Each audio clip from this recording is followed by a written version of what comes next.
eu acho que tem esse lance da história da arte, né? Nós podemos conversar com os caras que são como nós. Do ponto de vista biológico, não houve alteração. Ali já era o Homo sapiens e nós não mudamos mais. Do ponto de vista biológico, nós somos os mesmos como esses caras eram desde lá 30 mil a.C. ou 48 mil a.C. lá, com o aparecimento do Homo sapiens. Não houve mais modificação, hein? É a mesma humanidade. Tá legal? Não modificou mais. De lá até cá, até hoje, até o século XXI, que na Barra Funda e tal, é a mesma coisa. Tá legal? Tá.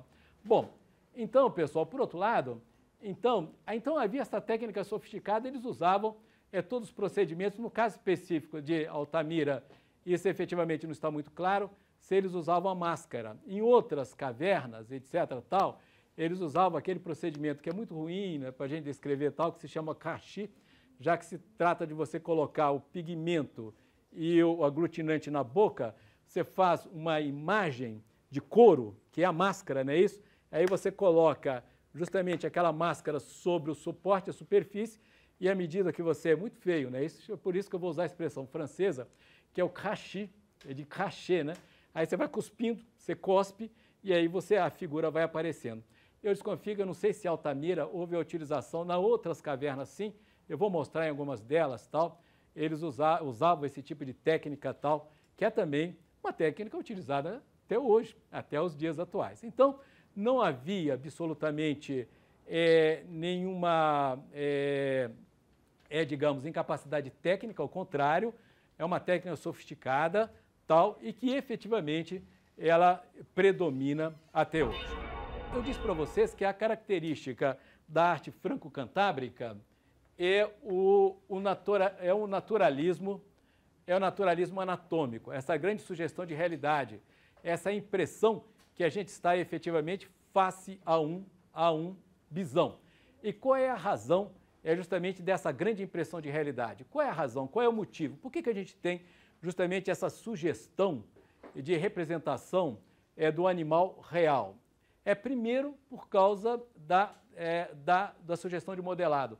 Quer dizer, a figura tem uma tridimensionalidade realmente extraordinária, que é formidável. O que dá essa sugestão de 3 dimensões e superfície plana? O que dá justamente essa sugestão de modelado? Primeiro, efetivamente porque os caras usam tonalidades de cores, eles vão sombreando, etc., tal, e vai dando essa impressão de terceira dimensão. Segundo, é devido à utilização da própria superfície da parede.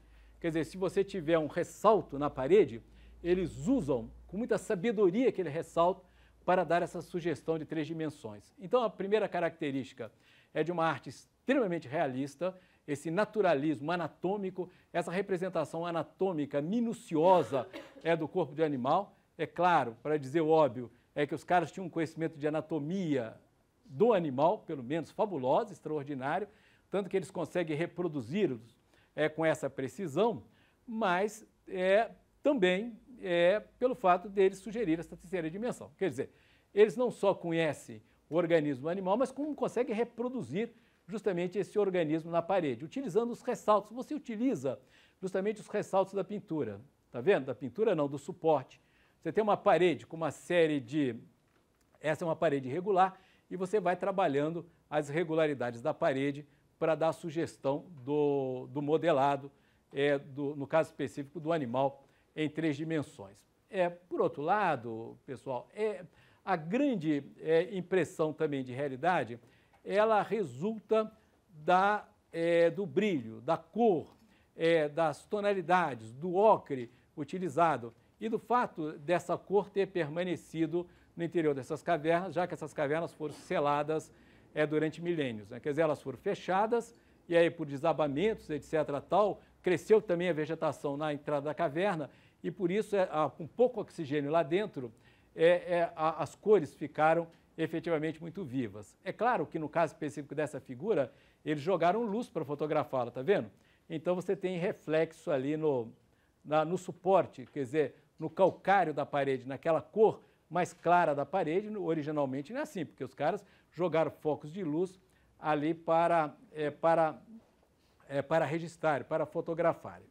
Por outro lado, cada linha, quer dizer, a representação, ela encerra um espaço, quer dizer, a própria espacialidade é dada pelo contorno da figura. Não há, ao que se supõe, é claro que há alguma controvérsia em relação a isso, nenhuma preocupação com a ideia de composição. Quer dizer, acaba não havendo um diálogo entre as figuras. Cada figura encerra nela própria aí o seu significado. Tá legal? É como, na realidade, ela é fechada em si mesmo, a arte, essas representações de animais e tal, acabam ganhando aí uma certa monumentalidade. Por que ela é monumental? É porque ele encerra o seu próprio espaço. Ele não dialoga com as figuras que estão externamente. Vocês vão dizer, isso é certo como ouro em pau? Não. A impressão que a gente tem é que não há a ideia de composição, mesmo porque em algumas, e mesmo aqui no teto da capela, imagina, estava falando no teto da Capela Sistina, mesmo aqui no teto da Sala dos Policromos, há uma série de palimpsestos. Você sabe o que é o palimpsesto, né? É quando você pinta um sobre o outro. Você vai pintando, você vai sobrepondo figuras, que é uma espécie de palimpsesto.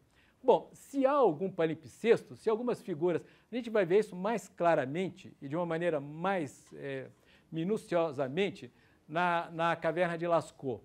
Se você fixa uma pintura na frente da outra, sobre a outra, se uma figura se sobrepõe à outra, é porque não há uma preocupação com a composição. Agora, por que não há? Quais são as hipóteses? A ideia, a hipótese mais plausível, é que a pintura, como na realidade é possível que eles atribuíssem um poder mágico à imagem, a pintura já era um ato de caça. Quer dizer, para você capturar esse animal, veja que é um animal extremamente poderoso, né? Possante, né? Forte, orgulhoso, porque você tem toda uma representação psicológica dos animais. Os animais têm uma vida interior tão profusa e tão profunda e tão significativa que eu tenho a impressão que um bisão desse de Altamira devia ir a Viena se consultar com o Dr. Freud. Imagina um bisão lá justamente no divã do Dr. Freud. Tal é a vida interior que tem essas figuras. Vocês verão, você tem uma caracterização psicológica dessas figuras. E é uma grande psicologia, assim, de muito orgulho. E mesmo no momento final da sua existência, mesmo quando eles estão feridos, próximos à morte e tal, e aquela expressão de poder, de orgulho, de altivez, que caracteriza todas essas figuras franco-cantábricas e também as pinturas ali na Caverna de Lascaux. No caso específico, pessoal, nós estamos falando efetivamente desse bisão, e nós começamos lá atrás tentando explicar por que pode não haver ali o princípio da composição. É possível que não haja o princípio da composição? É porque se a pintura já for um ato de caça, se o artista pré-histórico, aquelas civilizações pré-históricas, aquelas sociedades pré-históricas tal, estiverem considerando que pintar um animal na parede de uma caverna significa capturá-lo de fato, não sei se eu vou conseguir efetivamente apresentar o argumento do Gombrich. Se eu pintá-lo, eu estou capturando, eu estou estendendo o domínio sobre ele, uma vez capturado o animal e uma vez caçado, essa figura deixa de me interessar. Eu posso fixar uma outra sobre ela, porque se ela for efetivamente um ato de caça. Talvez seja uma explicação por que não haveria ali essa preocupação com a composição. No caso específico, é claro que essas figuras têm um caráter mágico, ou a magia da propiciação da caça, ou a magia da fertilidade, ou a magia da reprodução desses animais, e é possível que esse bisão, tá vendo? Ele se volta inteiramente para ele próprio, ele colou justamente o rosto no seu corpo, e a única coisa que se distingue, as únicas partes do corpo que se distinguem esse daqui é o rabo do bisão e os chifres do bisão. Fora isso, é o que se ressalta. Ele é uma figura, ele forma uma figura ovalada, não forma? E é possível que esse bisão ele tenha sido ferido. E é possível também que, caso ele esteja vivendo os seus últimos momentos, tal, olha, com grande orgulho, olha que coisa extraordinária, tal, e com muito poder, de uma maneira muito possante, é possível que essa forma que desenha o bisão, essa forma uterina, ela esteja representando simultaneamente o fim do animal e o início e a procriação e a sobrevivência desse animal, tá certo? É possível que também esteja aí vinculado a uma espécie de magia da propiciação da caça. Ou você faz o animal para capturá-lo. No momento que você o matou, é claro que é um animal a menos na natureza, pode ser que tenha aqui também uma magia da fertilidade. No momento que você o reproduz, é quase como se você estivesse garantindo a sobrevivência dos bisões. Tal. São as hipóteses. É muito mais fácil a gente falar nas técnicas utilizadas do que nos significados, né? Esses significados são todos hipotéticos, né? Mas como ele tem essa forma ovaloide, tá vendo? Assim, ó, tal, essa forma uterina, não tem? Ele não está totalmente voltado para ele próprio?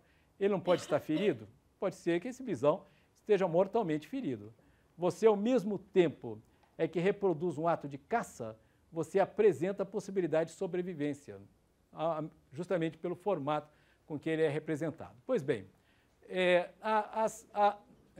nas paredes, olha aqui, ó, aqui novamente uma outra, há 2 bisões no teto de Altamira com a mesma posição, e é realmente formidável, né? Você tem justamente os contornos pretos, olha, feito justamente de carvão mineral. Ele está gravado, aquele ali é um suco, você pega a pedra, tal, joga justamente o pigmento ali, e essas diversas tonalidades de ocre. É uma coisa formidável, tal, e essa sugestão de 3 dimensões, é quase como se ele estivesse saindo do suporte. Olha a tridimensionalidade, a força extraordinária que é representada nesse bisão. Tá legal? A ideia de poder, de orgulho. Não sei se vocês ficaram meio convencidos da caracterização psicológica dos animais. Todos esses animais têm vida interior. Todos, mesmo em Lascaux, eles serão representados dessa maneira. Geralmente com muito orgulho, hein? Mesmo animais feridos, eu vou mostrar para vocês de Lascaux, um que tem justamente o seu ventre rasgado por uma lança, a expressão dele é uma coisa extraordinária. Tal, ele é representado quase no último instante da sua vida ali. Tal. Bom, aí, então, aqui é justamente, novamente, um bisão na parede de Altamira, etc. Tal. Percebo que ele tem justamente as pernas pouco desenvolvidas, ele é mais o corpo compacto, tal. Olha, o cara, ele foi modelando, é um grande artista, hein? Era um cara que entendia do métier. Como é que ele deu a sugestão de terceira dimensão?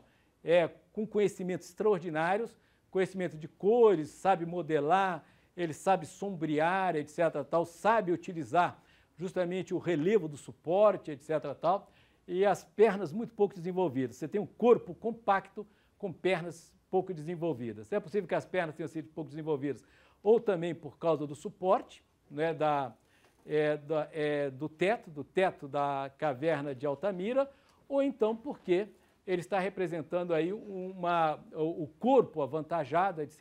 Tal, está vinculado a algum mito de fertilidade, tá legal? Sobretudo nos animais fêmeas, tal, que elas terão ventre realmente muito maiores do que as pernas muito pequenininhas e um ventre acrescido. Sobretudo em Lascaux, a gente vai observar isso lá em Lascaux. Aqui, olha, aqui novamente é o bisão de Altamira, tal, aqui,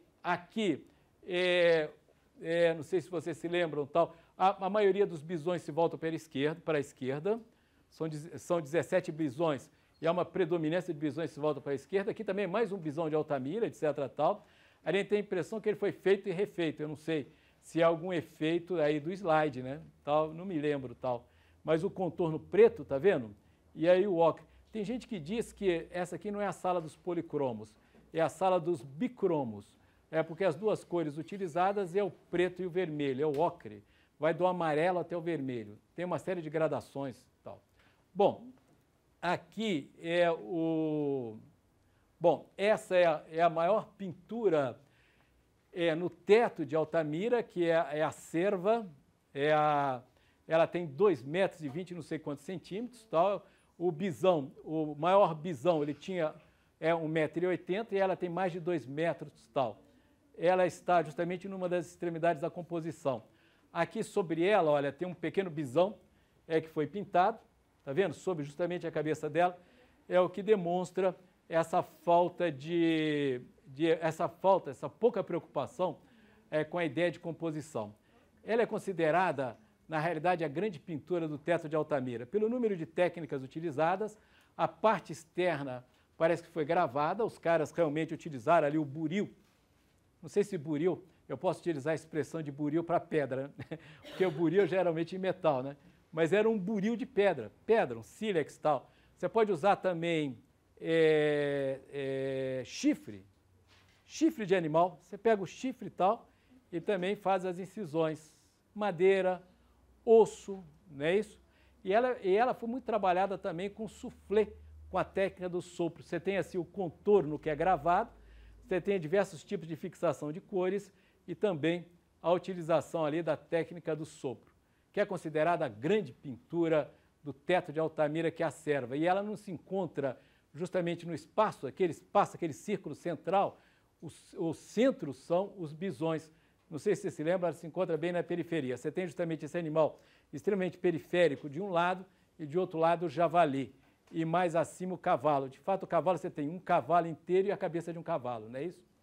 E duas servas, uma delas está no interior do corpo do cavalo, e 2 javalis, um numa extremidade e o outro na outra, tá legal? Bom, então, a pintura de Altamira, ela se estende para as salas interiores, pessoal, mas as salas interiores, a qualidade da pintura, ela se modificou. Aqui, nós ultrapassamos o Pirineus, como vocês viram, tá? Nós já estamos do lado francês. Aqui é uma caverna do lado francês que chama-se Pechmerle. Essa caverna foi encontrada em 1922.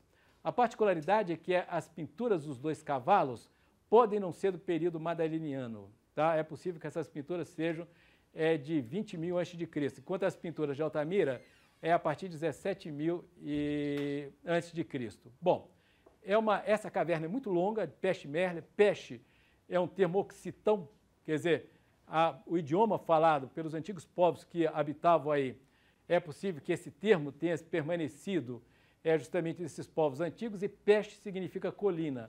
E Merle, ninguém sabe qual é a origem da palavra Pechmerle, é possível que Merle seja um termo gaulês que signifique também região elevada. Então é possível que essa caverna chama-se colina. Pechmerle, Pech como colina e Merle também como região elevada. Essa caverna é muito grande, ela tem vários quilômetros, etc. Tal. Aqui é uma das salas da caverna de Pechmerle, encontrada em 1922, que é a Caverna dos Cavalos. Então, aqui a representação de 2 cavalos em sentido oposto, tá vendo? O cavalo ele tem um corpo acrescido e a cabeça reduzida, tá vendo? Cabeça pequenininha, tá? Corpo grande, cabeça pequenininha. E pernas também extremamente reduzidas. O que pode significar isso? Pode ser que ele esteja vinculado a alguma magia a magia da fertilidade. Você deixa o corpo, o ventre maior, a cabeça menor e as pernas efetivamente menores. Aqui, olha, pigmento escuro para o contorno dos cavalos, tal, e aí essas manchas pretas. E é justamente a utilização dessas manchas pretas aqui com muita habilidade que foram dando a dimensão da 3ª dimensão do cavalo. A dimensão da 3ª dimensão é ótima, hein? É que foi dando justamente a sugestão do modelado. Quer dizer, eles vão modelando, eles vão dando a sugestão dessa 3ª dimensão em superfície plana, justamente com essas pequenas manchas pretas, tá vendo? Mas essa sala é chamada Sala das Mãos Pretas. É porque há ligado aos cavalos 6 mãos. Tem essa daqui, tá vendo? Essa aqui feita com a técnica do sopro. O cara colocou a mão, ele coloca a mão assim, ó. Ele colocou pigmento preto no interior do canudinho, tal, e aí foi soprando. Tá vendo aqui, ó? Aqui tem uma mão, aqui, ó, tem uma segunda mão, aqui uma terceira, aqui não está muito visível, mas aqui tem uma 4ª mão, aqui tem uma mão aqui bem visível, e finalmente, sob o pescoço desse cavalo aqui tem uma 6ª. É a chamada Sala das Mãos.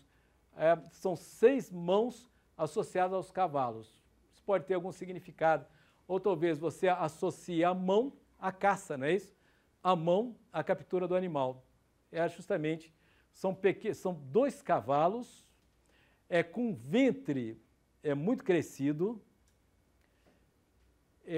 cabeça pequena, eles estão em direções opostas, pernas pequenas e associados a 6 mãos. Tá certo? E aqui, ó, não dá para ver, mas aqui sobre esse cavalo aqui está desenhado de uma maneira muito clara, etc. Tal. Não, se você for diretamente lá. Aqui, porque essa caverna, ela tem uma particularidade, ela não está fechada. É uma das únicas cavernas aí desse território franco-cantábrico que ainda está aberta à visitação. Então dá para ir, dá para ver. Praticamente a única. Todas as demais estão fechadas, menos ela. Mas nem todas as salas dela também estão abertas. Quer dizer, tem uma maioria de salas fechadas, mas aí algumas ainda podem ser vistas pelo turismo contemporâneo, que é turismo de massa, pessoal. São milhões, milhões, milhões, milhões de chineses, milhões de japoneses, milhões de norte-americanos, milhões de alemães. Bom, em suma, os ricos do mundo invadem esse território. Até, eu imagino que a caverna de Peshmerga está aberta. Imagina até você conseguir entrar na caverna de Peshmerga e quando você entrar também você não vai conseguir ver os dois cavalos, porque vai ter uma multidão na sua frente. O número de pessoas tão extraordinário na sua frente é que eu acho que os caras tomaram uma atitude sábia, viu? Pode parecer muito elitista, não?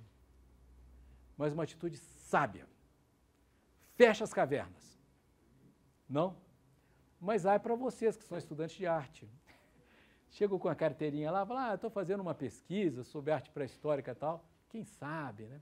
Fala, mano, no caso de vocês podem entrar. Sabe que é a primeira vez, a obra de arte, a escultura mais antiga, que dá praticamente a origem do Renascimento, ela está num cemitério da cidade de Lucca. É um trabalho do Jacopo della Quercia. Quando eu era estudante, na Europa, eu fui ver essa escultura, que fica em Lucca, ela está num cemitério. Chama-se Túmulo de Ilaria del Careto, e o escultor é o Jacopo della Quercia. Bom, parece que essa é a primeira escultura que já é bem renascentista. Aí eu estava lá vendo o túmulo da Hilária, então não tinha ninguém ao meu lado. Recentemente eu voltei a Lucca, eu não consegui ver. Não consegui ver. Você não tinha acesso. Em torno dele, assim, tinha uma multidão. Você ficava lá atrás e uns caras grandões, pô. Os caras imensos, assim. A impressão que tinha que dar é que você tinha que olhar do ladinho, assim, ó. Se aquele cara for um pouquinho para lá e tal, aí eu consigo observar. Pois é, mas essa caverna de Peshmerga não está fechada. Ela está aberta, é a única caverna, eu acho que em todo esse território aí, que ainda aceita a visitação pública. E no caso específico, pessoal, dessa sala, a Sala das Mãos Pretas, etc. tal, ela é muito interessante e extremamente significativa, hein? Porque você tem uma associação de mãos com animais, que é possível que tenha aqui, é quase um projeto humano, não? É aquilo que o Nietzsche chamaria de vontade de potência, mas o Nietzsche não chamava vontade de potência com vontade de poder, né? Vontade de potência é uma coisa, vontade de poder é outra. Mas aqui talvez tenha justamente essa manifestação, não do princípio nietzschiano, mas de uma vontade de poder, uma vontade de captura dos animais pelas mãos. E as mãos feitas com técnica do sopro. É extremamente interessante essa sala aqui de Peshmerga.